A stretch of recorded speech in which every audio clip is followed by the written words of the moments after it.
Cars like the Volkswagen Beetle and the Mini Cooper have shown that Qt can sell in the United States. But it hasn't quite worked as well for Fiat's adorable retromobile, the 500. The little Cinquecento never really took off sales-wise on our shores since its return for the 2012 model year, be it because of low gas prices, its diminutive size, or brand perception. High is it's cheaper than before and just as cute. Low is slow, small, not very sporty. Fiat's latest effort to drum up some showroom traffic is a good old-fashioned price cut. The 500 itself hasn't changed much for 2017, but its MSRPs have. Base prices for the coupe models dropped by a significant $2,000, putting the car's entry point just under the $16,000 threshold, where bargain basement offerings such as the Mitsubishi Mirage reside.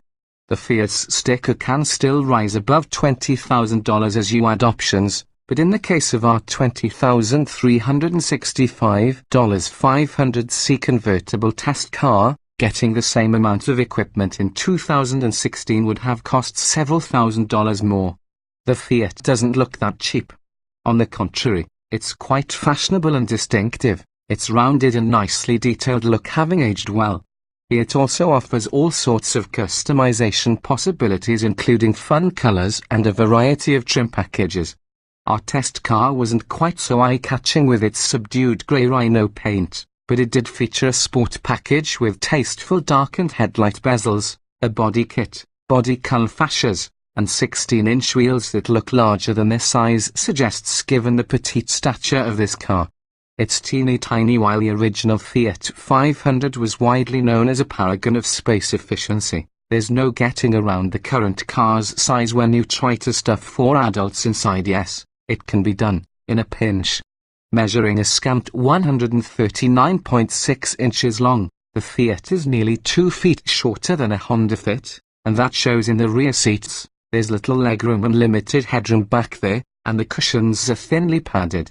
The front seats provide a more spacious feel, and the 500C's power-attractable canvas roof takes that airiness to an even higher level.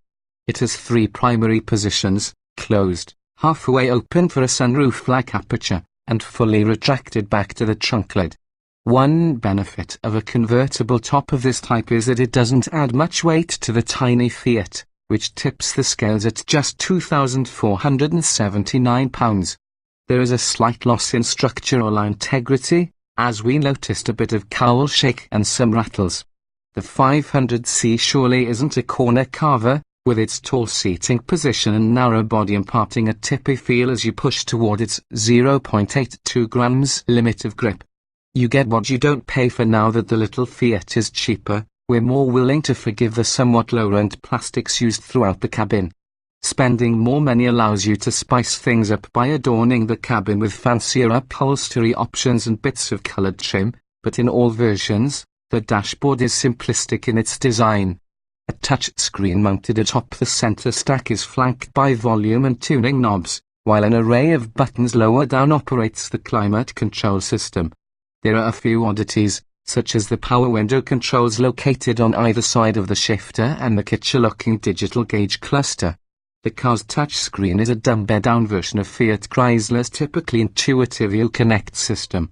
Compared with many other FCA vehicles' 8.4-inch screen, this little car has a little 5.0-inch unit with smaller buttons and touch points that make it more difficult to operate the various functions including audio, navigation, and phone connectivity.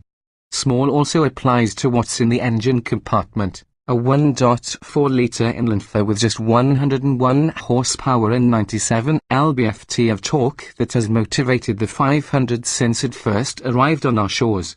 There's adequate pep to be had if you row the gears of the standard 5-speed manual. The optional 6-speed automatic saps a considerable amount of energy from the diminutive engine. If you want to get from 0 to 60 miles per hour quicker than 9.8 seconds, your only option now is the snorty Fiat 500 Abarth, which straps a turbocharger to the forepot to make a significantly more potent 160 horsepower.